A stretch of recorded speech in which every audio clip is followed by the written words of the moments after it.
Ma mission TV, le miroir du monde. Pas Etienne Tshisekedi. Ils allaient école à peuple. Oh, les lots, ils dépassent. Au monde, ils dépassent et réduire. Bah, conseiller IDPS, bah, réduire IDPS à un niveau très bas. Mais ce qui concerne Mboka Lelo, Mboka Zokende na dérive. Mais ça, c'est la folie. Comment Bissot a voté yote peuple? Peuple a voté yote. Mais yo lobby que non, les trucs qui basent 33 députés non élus. Et Babandako pesa bango 31 députés. 31. Babandako pesa bango mais papa, toza na mboka nini wana. Lelo ndenge naza ko sonde ko Flavien na makala bazo leisa ba prisonnier 2 sacs à l'os na 2 sacs ya madesu par jour. Alors que c'était 10 sacs à l'os et 10 sacs à madesu. Ya nani ya Banzangungu. Azo defa biloko na kati ya population pour aller sa prisonnier. Désolé, toko tambola na désordre boy. Coalition bango moko pacifiquement yango ezate katikati na bango. Baza bato oyo bazali ko yebate eloko nini oyo bango bazali ko sala. Bazali ko yebate même eloko nini o bango bazali ko luka. Le peuple d'abord ezana bokonzi. Oui, mais ce n'est pas côté seulement ya IDPS. FCC est le peuple d'abord. Fayulu Negaza Kuna Nabatunaye, Bazali, le peuple d'abord. Ma mission TV, le miroir du monde. Mbote na baimboka balandi émission population na bandaka na babola nyoso o bazwami na mboka na biso peta libanda na mboka parce que o ezalaka émission na bino bande ko bokanisaka mboka na biso ba mapinga o ba ko batela ekolo surtout na beni ba ko bunda pona ko batela lisusu pona ko récupérer situation na ngambo ya est ya République démocratique du Congo ba policier ba ko batela biso attaque ba mususu ba ko tambola malamu te ba ko botola ba moto bozomona ba image on appelle ko interpeller en passant général Kasongo atala dans le secteur parce que on a ba image autour collection la télévision mais aussi la Sony ba policier na jeep pesa ba botola bato ba moto et puis bato za ko tala pendant que ba moto mususu za ko circuler et puis to ba ko lokota ba ki na destination inconnue. Tout ça ce sont des problèmes.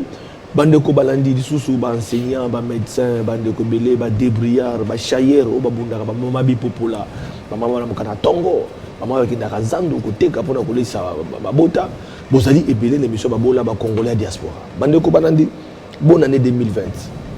Baimboka ba fêter une population a fêter une tout le baké sengeli to benga apôtre Muzeumba pour atalisa biso lisusu était parce que yé aye na initiative uta kondo Etienne Tshisekedi il y a le peuple d'abord bandaki bazaki étudiants et le peuple d'abord ils allaient na pouvoir na slogan tout pesa ya solo to réalité toujours les gâteaux sur la pona yépe parce que bandaki moko baimboka belé ba bengaki ndeko Flavien mais to komona apôtre il y a le peuple d'abord té parce que situation de la population ils allaient vraiment mawamingi ba fonctionner belé ba fêter malamuté ba socio tambolité ba carton peu de tambolité ba lo tambolité place mususu ba monani place mususu monanité bande ko ba comprendre dollar komata mungwa komata sukali komata donc ba ko comprendre les peuples d'abord yango elike zalaki tango passation civilisée pacifique ne bolo ba pouvoir rester maki mais ba ko mona été passe na passe ba mususu ba bete na njidi ba ko belela été ndeko Kabila azonga bon to yebité makambo ko de kaneni bref bande ko balandi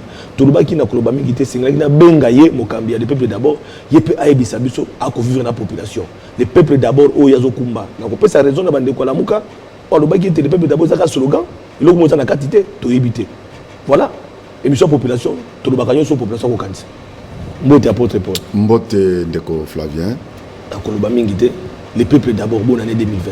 Il y a solo ndeko Flavien avant to banda to komisina nzambe oya kotisibiso na kati na mbola na sika ya 2020 et puis en passant na pesi ba meilleur vœu na ngai na population nyonso peuple congolais nyonso oyo baza à travers le monde o baza ko landa biso na télé 50 na ba ndeko na ngai ya Beni oyo baza na kati na pasi tozana bango à cœur bayebake tozana bango à cœur na nzela la losambo tozo senga na nzambe ya pesa biso mboka oyo na bandelo ayeba ko batela bango pasi na bango ekosila nzambe azana biso elongo pe na tombeli bonne année na papa mokonzi ekolo rais Félix Tshilombo na ex-président ndeko na ngai Kabange na tombeli bango ba meilleur vœu ya bonheur ya prospérité nande konangai Fayulu nzambe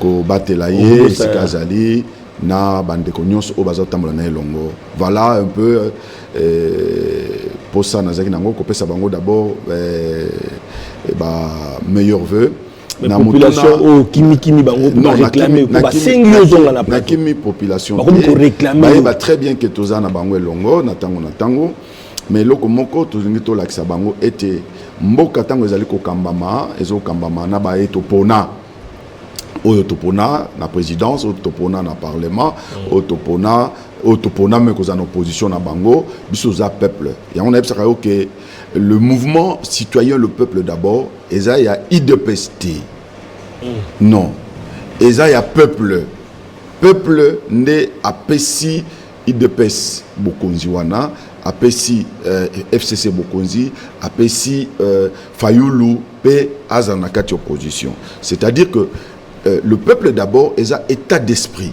lande loko wana ndeko Flavien eza état d'esprit. Le peuple d'abord eza na bokonzi oui, mais ce n'est pas côté seulement ya IDPS. FCC eza le peuple d'abord. Fayulu ndega kuna na batuna ye bazali le peuple d'abord. Oui, le peuple d'abord. Pas peuple eza simanaiti. Tango yo za na batu simanayo, ça veut dire peuple. Peuple wana nde etindaka bato bakoma na bokonzi. Ça veut dire que biso peuple nde topesi bango bokonzi. Ça veut dire tozana bokonzi. Yango na yebisaka yo tout le début que non na cause la opposante. Nga nazali motoyo nazali na kosangisa. Ko yebisa peuple congolais na école obiso tokota na papa Etienne Tshisekedi. Ezali école ya peuple. Oyo lelo IDPS au monde IDPS réduire bakonzi ya IDPS ba réduire IDPS na niveau moko très bas. Voilà. Et na niveau moko les autres loba que non les combattants bateau yo babanda parlement debout c'est l'IDPS non na lobango non bateau babanda ngo za bateau ya palu nde bateau babanda histoire devoir de mémoire l'histoire vraiment il faut devoir de mémoire boya que l'autre côté oyo yebi que za vérité ndenga nazali c'est sur milliers de villages. Ça veut dire que bato palu nde bazaki kobeta bambunda nde biso bato IDPS de copier yango. C'est tout à fait logique. Mais ce qui concerne mboka lelo, mboka ezokende na dérive parce que coalition bango moko pacifiquement yango ezate katikati na bango baza bato oyo bazali koyeba te eloko nini oyo bango bazali kosala bazali koyeba te même eloko nini o bango bazali koluka parce que je vous ai parlé l'autre fois que na kati ya mboka na biso ba adopter stratégie à Brazzaville. Donc entre FCC na Kash ezaki lokola lisuba nandeko Denis Sassou Nguesso les avertis ya mboka oyo Congo même à Brazzaville au bazo landangai nakata télé 50 même dans le monde entier parce que na yebi télé 50 ezali télévision professionnelle à travers le monde partout c'est suivi à travers le monde et bato bazo landanga malgré bazo linga kondima lelote ba kondima que non FCC na cash ba adopter méthode ya Brazzaville mais ça va profiter à personne nalandi lelo ministre il y a justice à lobby que non ba prisonnier baliaki toyoki tout ça pourquoi parce qu'il a décrit même na Top Congo dans l'Indien na Top Congo lelo na Tongo mais je suis en train de dire au ministre ceci à vérifier qui parle la vérité lelo nakati ya vérité ya makala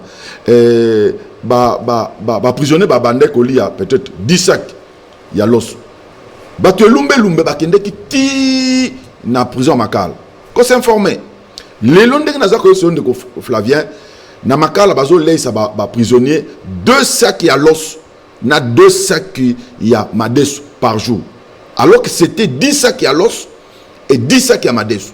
Je suis désolé. Donc vraiment balongo na ba 10 sacs to privé bango liberté ça veut dire que prison makala ba prisonnier nyonso ba milliers de prisons ba milliers nyonso ya sac moko sac moko ya loso ba mususu to bazo lamba esute na yebisa yo ke oyo nani ndeko ya nani ya Banzangungu azo defa biloko na kati ya population pour aller ça va prisonnier. Désolé, toko tambola na désordre de boété. Qu'est-ce qui fait que depuis le décret qui angolo baki yango ba constituer ba yebi que ba prisonnier sur Congo, bazoli a sous-souté. Eza motema mabe. Eza motema mabe, baza ko mema le deux leaders, FCC Nakash, ba tout en amitou et ça ne profitera à personne. Tala nazo pesa yo, na landi bandeko yo, y a porte-parole ya nani. Il y a Ndeko Emmanuel Chadari. Mais ça, c'est la folie. Comment Bissot a voté yote peuple? Peuple a voté yote.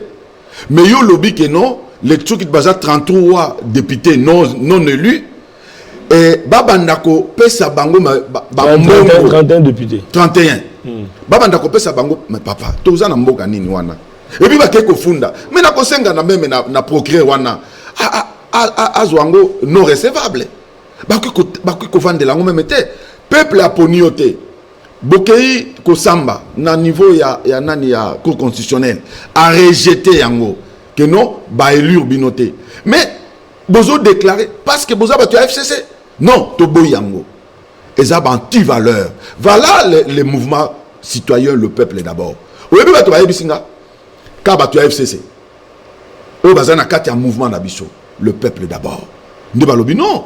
Ndeko wana biso aussi to comprendre que non le peuple d'abord ezali état d'esprit des anti-valeurs.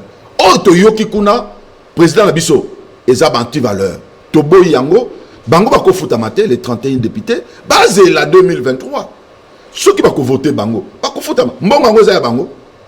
Tala désordre ndenge wana. Et ceux qui to yoki yango que parlement et comme futa batu wana na opesa mot d'ordre oyo et qu'on pesa passe na mboka oyo. Ta lokola ba médecin. Ba médecin Kundola. Bazali ko pesa bango mbongo na taux prophétique. Le taux prophétique. Taux prophétique sunini makamno ina. Taux prophétique na 92. Oui akala. Oui, dilelo. Yango nde batata no futa pe ba. Dilelo matata mponyo atika taux prophétique. Il y a 30 il y a 92. Bazo futa ba médecin. Si qu'on a quelque yoka les sous na kati information, balingi ba taxer bango na kaka mwa mbongo muke wana bazo futa bango ba taxer bango biloko mabeli susu. Vous voyez bien aimé ata tozali bato oyo to sambela kate alors que mboka oyo eza 80% ba politicien nyonso ya mboka oyo moto na moto aza na église na ye ba kende ke dimanche ba yoka kalikambo oyo tata nzambe azali koloba. Mais comment mitema mabele ki meme or ya mboko oyo motema mabele ki ata diamant ya mboko oyo richesse ya mboko oyo na motema mabele ki. Voilà, un médecin a retravaillé dans le calme. Un médecin a koyoka pour ça a traiter alors que médecin aza motifo aza na kimia na bongo na ye. Un médecin aza moto ko privilégié. Eza lokola mapinga. Papa, na mboko oyo na sengi na président de la République. En tant que président du mouvement le peuple d'abord, ce qui a lingi a ça la mouvement ndenga lobby que année 2020 ezali année action. Tondimi yango to accompagner ye même na kati ya losambo parce que na yebi que monde de ténèbres elinga kité ndenge ya lobaki ke apesi mboko na mboko nzambe bato ebele azo bunda sur le plan spirituel. Il faut pas pasteur ya mboko ba comprendre que depuis président de la République azo mboka oyo apesa yango na mboko nzambe monde de ténèbres monde ya ba flammation ya ba boy ya ba tout ce monde là oyo balingi passe ya bato ya ba bengi yango ba fleur du mal balingi kaka to replonger kaka na mal. Voilà, c'est pourquoi nous allons kosenga na ba peuple congolais ba accompagner na kati ya prière et ba comprendre to sambeli mingi apôtre Congo de nzambe zela na motema mabe kokota kuna te mitema mabe ba médecin na ba mapinga nazo songela na CID nanga to la peuple d'abord. Oui, ba mapinga papa baza très mal payé. Un colonel sans fond. Na lobby. Non, Nzambe c'est qui? Bible lobby que linga moninga na 2020 ango. Omoni papa. Le problème est ça. Na yebisi bango boye. Omoni moto aliboma. Moto aliboma tango zo ko pesa ye loko. Ko pusa na pembeni na ete makasi. Parce qu'il y a zo mona yo loko la libona. Loko liboma. Nzoka nde yo oza liboma te. Alors, ce qu'on comprend de l'eau dans le lobby, et ça, le là, moto aza aveugle. Aveugle, le coquille, ça est un groupe, ça est un bon. oyebisi que non mbongo yo ezali $50 tant ba oyebisi non ezali $50 ezali $20 akozwa parce que azana ngo posa akobomba yango mais pour akozwa yango lisusu okosa ekoza pasi peuple congolais a ça s'accaparer na pouvoir voilà pour peuple congolais botola lisusu mais toujours ça président de la république voilà biso peuple ne to pesi bokonzi oyo biso peuple to pesi FCC bokonzi mais bino bozali ko quelqu'un na kobunda entre bino na bino mais social bazotala yango te c'est très dangereux. Comment on peut ça soda munduki papa yé ake ko battre la pont ya kasangulu ya wapi mais soda wana za na ration te malgré baso pesa bango ration ya $9 ne na yokaki mais comme la kabangote yango moni ba généraux ba komi mabumbu minene yo soda ko kuma libumbu nene ndenge nini yango moni lelo ba métier ba komo silika bazo kende d'ici là ba fonctionner ba kende en grève pour nini pour na salaire comment yo futa ba $50 apporter pour la sa pauvreté, voilà. Il faut salaire. Salaire, ce que bandi, qu'on fout à ma salaire, il y a bien. Parce qu'il y a la population. Il y a pauvreté aussi. Il y a population. Tout ça, l'émission, tout ça, le 4 janvier. Mon couple va martyr, mon couple n'a indépendance. Pas si n'a pas. Donc tout quand ça peut ba kondo wana ba kufaki mais yambona ko tapena moi motu na moko tikali wana mais to ko takala na makambote le peuple d'abord ba fonctionnaire ndenge zolutanga bango wana ba médecin ba tebele surtout na ba secteur mingi ba lo se tambola kité ndenge tambola ka année passée ba de ko so ba bete na tango ndeko kabila ba monaki quand même ba ndeko ko ba makambo ko na yo dali mutu le peuple d'abord non le peuple d'abord lelo koloba na tango ya ndeko kabila ça veut dire quoi ça veut dire que kabila ça que non Kabila azana kati ya FCC tanga ko jeta président de la République oui parce que mona ki basolo so ko tamola ataki militaire soki lelo alors gouvernement na inde échoué malgré que baza gouvernement ya FCC échoué baza ko reprocher ko Kabila makambe bele ko Flavien gouvernement ya FCC ya malo population nyoko parce que FCC dollar majoritaire lo so ko mata sukali ko mata nyoto ko soki lelo bato baza ko rejeter kaka et pas ya président de la République et erreur grave parce que FCC n'a pas majoritaire. FCC n'est pas président. Responsabilité à Bango Nyonso. Oui, à Bango Nyonso. Il faut garant l'institution Azali. Garant nation Azali. Non. Nakati a constitution à pays. Et puis si la mon côté, il y a qu'à gérer koleka gouvernement. Bazo ko dali mal entouré, responsabilité dali au chef. Mais oui, l'entourage c'est autre chose. Entourage oyo ezali ko dépendre maintenant na ndeko nangai. Félix Antoine Tshisekedi qui est président de la République na ndeko Kabila Kabangé. Ça veut dire que Bango Mibale n'est pas sanctionné l'entourage na Bango. Bazo même Bango nazo zongela. Le 4 janvier. Au moment où il est tanga kilelo. Soki Bango Mibale basale attention te makila ekotanga koleka le 4 janvier. Nazo epsa Bango. Parce que Bitumboana et que l'ingasiko par exemple makambezo ke ne mabe bampinga basa la coup d'état na ebisio attaque averti mampinga bazana minduki bako tomboka yo mapinga lelo ndenge baza lelo papa ata so se toki na kati nzungu na mutute yo futi même 10,000 bafuta ka bango bafuti bango te maintenant moni bango bakena na kosana bakena ba vacances parlementaires bakena nini baké poche vide bakena mbongo na poche na bango. Lelo mapinga bazako defa même botine. Mapinga bazo defa même uniforme. De comment a mis Zembo na baza mikolo. Bien aimé. Ceux qui la technique to ko mais o ba ko rappeler mais na bato ba fota ki même ba député. Mais oui, de ko lobi ba lingi ko bongisa mbokate peuple fa loba. Ba député. Peuple nini oyo abi peuple nini oyo loba kate. Ezali générique na biso ya ilumbe lumbe. Peuple nini na loba kate. Peuple faut ko loba. Parce que yondo voté bango, yondo tie bango na kiti wana. Yango moni kiti na biso wana ya emblème ezana 3 pieds. 4 pieds. Ezali ya ba député opposition to komona ba ninga na yo ba journaliste engagé ba koma ba député ba kanga muno comme so ba bakate. Mais botu na ngate bazali wana. Ndeko na ngai ezali wana Daniel Safo azali Mike Mukeba ye wana na prison. Bomoni parce abana ko tellement donc mboko bato ya mitema mabende baleke belé. Papa naïb saka yo même à ta télévision oyo nde na PCP ndeko Jean-Marie Babona nae ezako flatter yete. Je vous dis que bato belé bazwa mbongo na maboko ya Rais Kabila Kabange mais basale loko ya boyete nazo yoka masolo na poto déjà lobby nazo vol nazo kende na yoka makambe belé na circule comme monde entier mais na défendra mais ya ba na défendra na ça na bino eloko eza propre nga na tindela ba camarade nga nyos aux alliés na ye o balandaka ye na kata ba téléphone na bango balobaka non c'est il y a du professionnalisme mais est-ce que ba tous bazo bambongo te bazwa mais comment on a pas commandé au Bundisa yawa pas commandé ça Raïs Kabila longola Jean-Marie wana non Jean-Marie est actionnaire ne loko yo voilà l'idée à peuple congolais. D'accord, les peuples d'abord va se retrouver au côté 2020 dans la perspective les peuples d'abord conseil nous couper ça bakambi mboka ba bazala conséquent na ba maloba na bango c'est-à-dire quoi ndenge président lobi que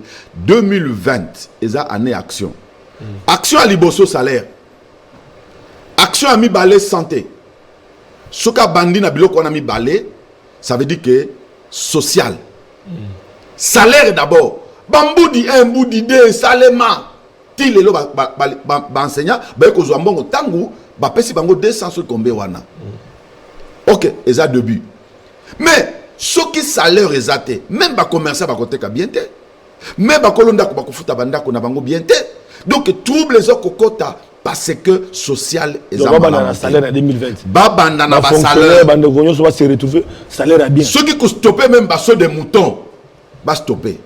S'il s'agit même que non, Ndeko Raïs Yakala Kabange atika de ceux qui $600,000 va payer sa cahier.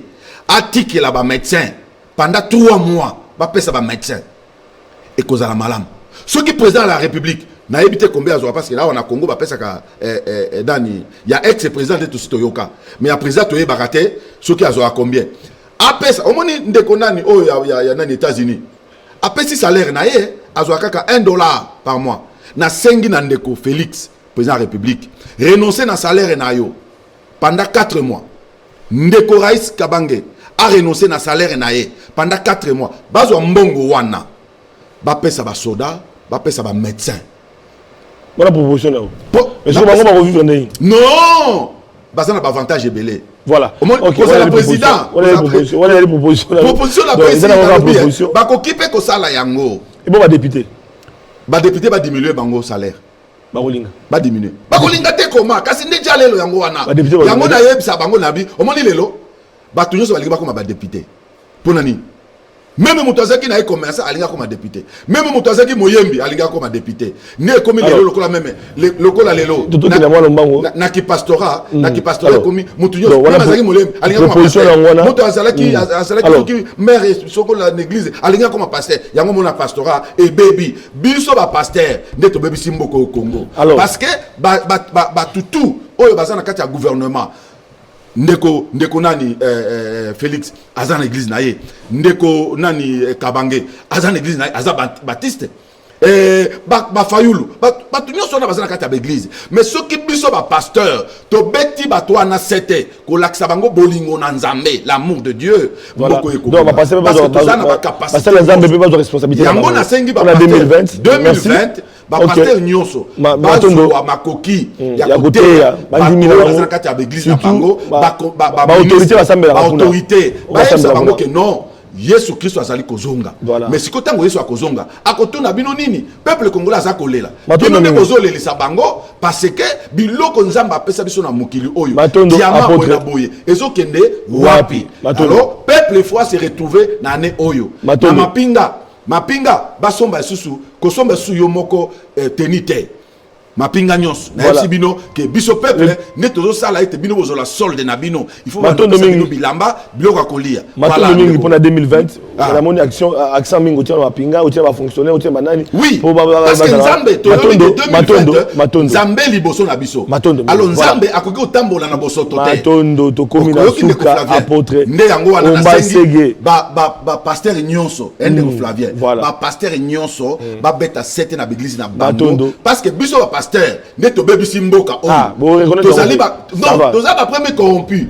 Merci beaucoup. Spirituellement, bango de baby simboka. Objectif président de la République. Voilà. alobaki ke apesi mboko na mboko nzambe akomi na bitumba spirituel yango na sengi ba pasteur voilà oyo président zanango bosimba ngo na maboko ya boka ye moko te to comme peuple d'abord mais le 4 janvier le peuple est considéré nanga musu d'après certaines sources d'information c'est à vérifier to qui ne moi ancien place tenir point de presse à ça un message pour na ko proclamer comme président de la République à sengi na Félix Tshisekedi azong sele ba armoirie pour être Félix akokité 2020 yazo kamamboka.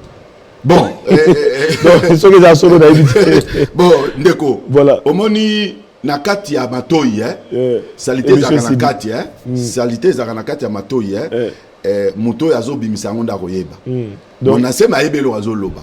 Pour amoni que peuple d'abord kuna échoué, il y a récupérer son peuple. Ne vous en faites pas, ne vous en faites pas. Voilà le peuple d'abord ezawana, ezako peuple congolais, bazana uni, mais ba ministre ndeba keba na makambo bazo sala parce que bazaki investi na parlement ça pèse bango beaucoup ça pèse bakomo loba que non toza investi te toza là président signé nini bango basala nde musala oyo parlement voilà bande ko malandi ko kamwana na apôtre ezaka facilité tellement ki bo réclamer ki bo ki makambo bila koloba ezali akoloba akozwa pepo na ye akovoyager na bandi tango akozonga to kobeta so masolo ayebisa biso retour ya bande ko liboso ya libanda ya diaspora pe on a otina mbote na nzela na ye ayebisa biso bakolanda biso ndeni bakosepela na émission et puis ba conseil na bango zali nini voilà bande ko balandi to comme na suka na apôtre Omba Sege Adrien na base ya mikoko ya na koyamba azali initiateur ya mouvement citoyen le peuple d'abord yango to benga ki to évaluer na ye bonne année 2020 le peuple d'abord il est kindeni boyoki moko atikali objectif pe apesi ba recommandation pe na basali na nzambe pe na ba autorité na ba kambi mboka mande konyoso ba se retrouver parce que nzambe azali boso en 2020 matondo matondo. Ma mission TV, le miroir du monde.